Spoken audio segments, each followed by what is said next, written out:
How to Work Hard. An essay by Paul Graham, June 2021. It might not seem there's much to learn about how to work hard. Anyone who's been to school knows what it entails, even if they chose not to do it.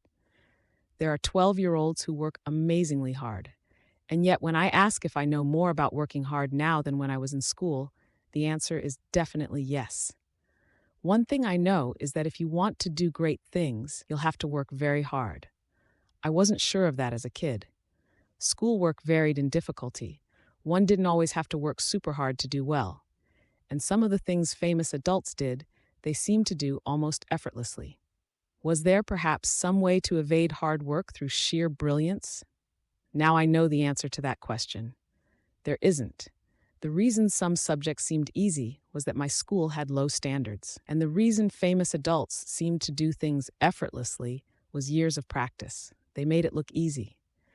Of course, those famous adults usually had a lot of natural ability too. There are 3 ingredients in great work: natural ability, practice, and effort. You can do pretty well with just 2, but to do the best work, you need all 3. You need great natural ability, and to have practiced a lot, and to be trying very hard. Bill Gates, for example, was among the smartest people in business in his era, but he was also among the hardest working. "I never took a day off in my 20s, he said. Not one. It was similar with Lionel Messi. He had great natural ability, but when his youth coaches talk about him, what they remember is not his talent, but his dedication and his desire to win. P.G. Wodehouse would probably get my vote for best English writer of the 20th century if I had to choose. Certainly no one ever made it look easier, but no one ever worked harder. At 74, he wrote, "With each new book of mine I have, as I say, the feeling that this time I have picked a lemon in the garden of literature." A good thing, really, I suppose.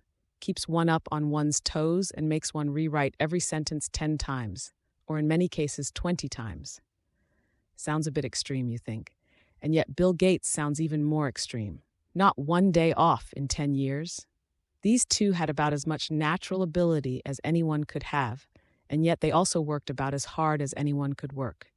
You need both. That seems so obvious, and yet in practice we find it slightly hard to grasp. There's a faint XOR between talent and hard work. It comes partly from popular culture, where it seems to run very deep, and partly from the fact that the outliers are so rare. If great talent and great drive are both rare, then people with both are rare squared. Most people you meet who have a lot of one will have less of the other. But you'll need both if you want to be an outlier yourself.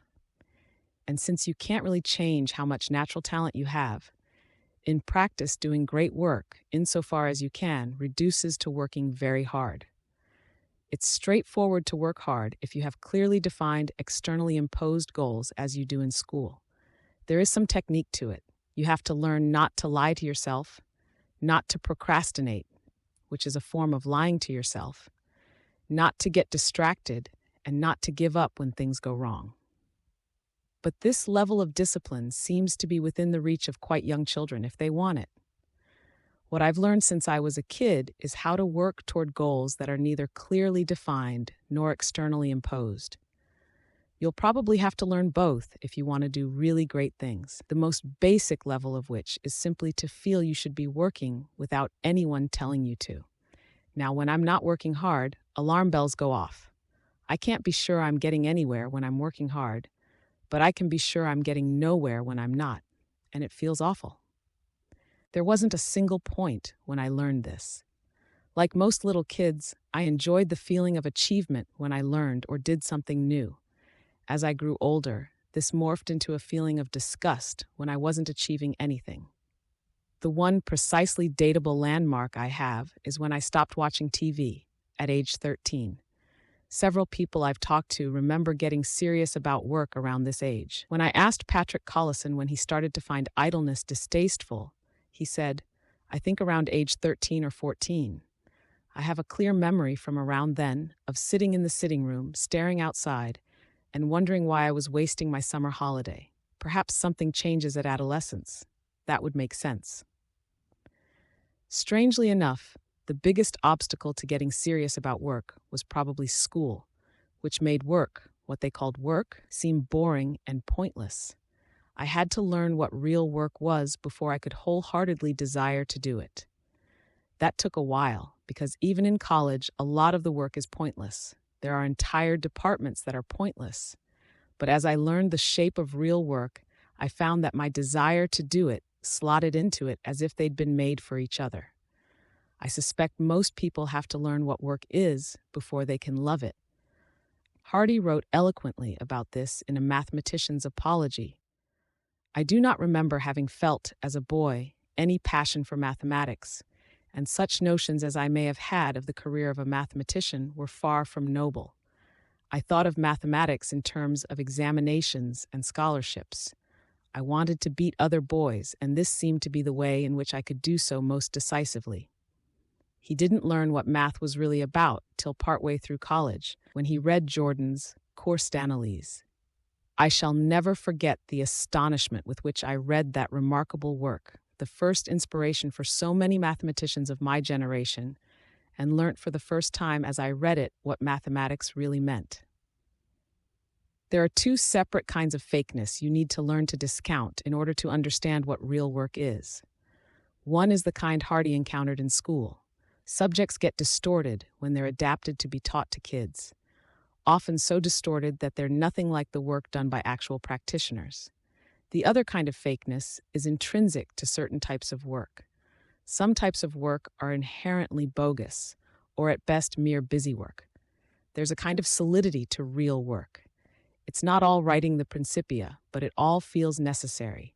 That's a vague criterion, but it's deliberately vague because it has to cover a lot of different types. Once you know the shape of real work, you have to learn how many hours a day to spend on it. You can't solve this problem by simply working every waking hour, because in many kinds of work there's a point beyond which the quality of the result will start to decline. That limit varies depending on the type of work and the person.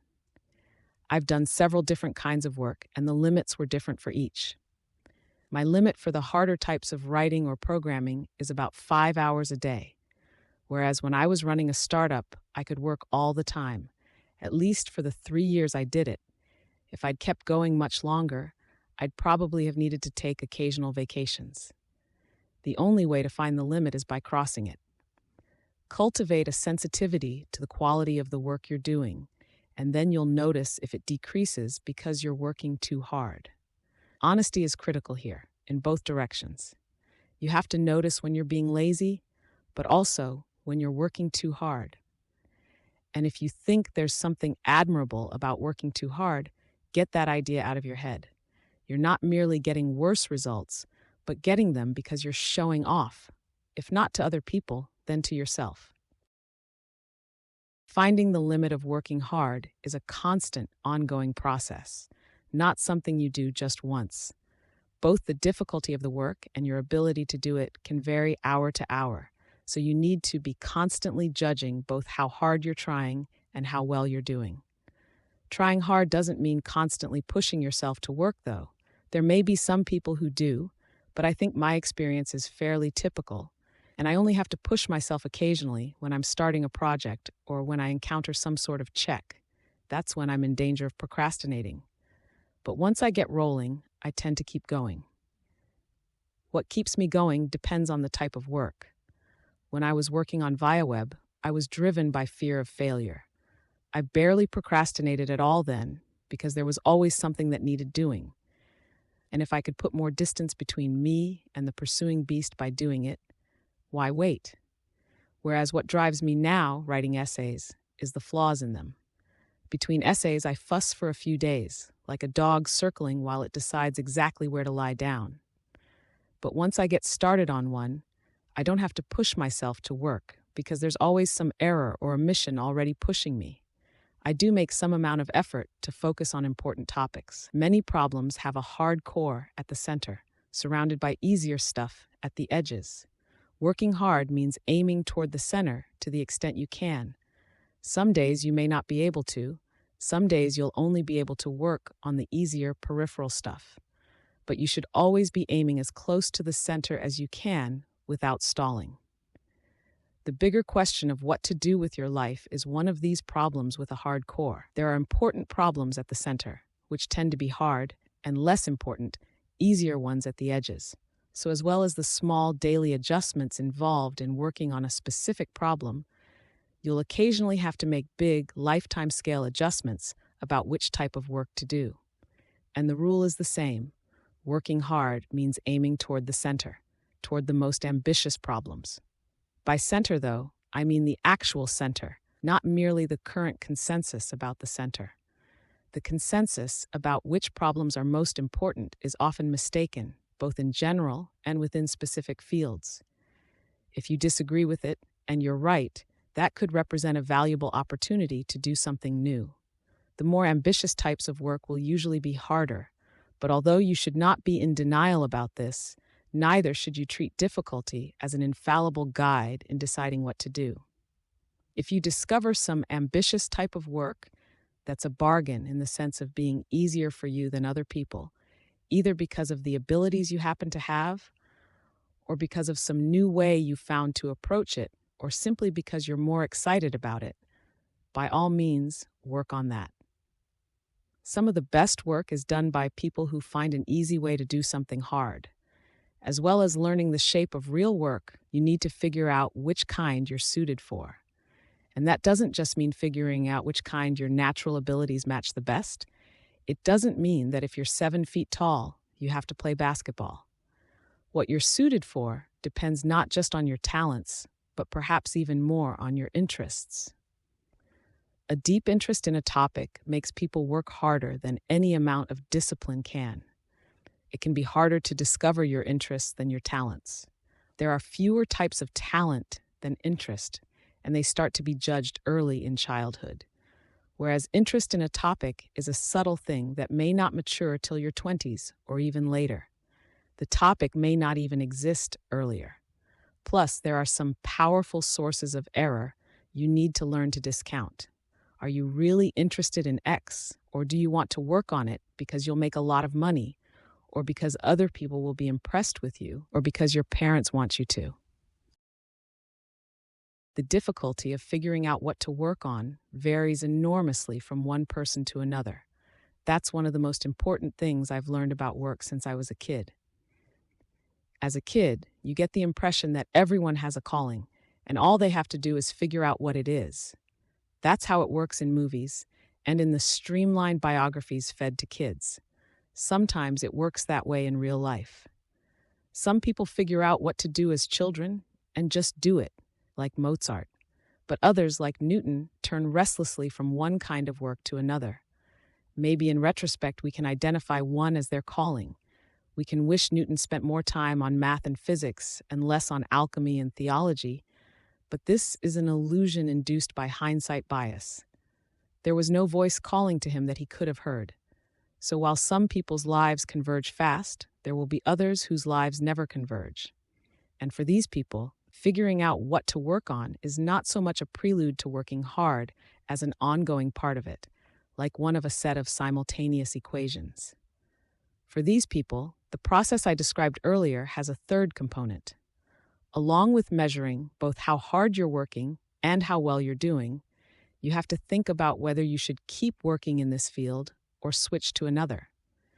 If you're working hard but not getting good enough results, you should switch. It sounds simple expressed that way, but in practice, it's very difficult. You shouldn't give up on the first day just because you work hard and don't get anywhere. You need to give yourself time to get going. But how much time?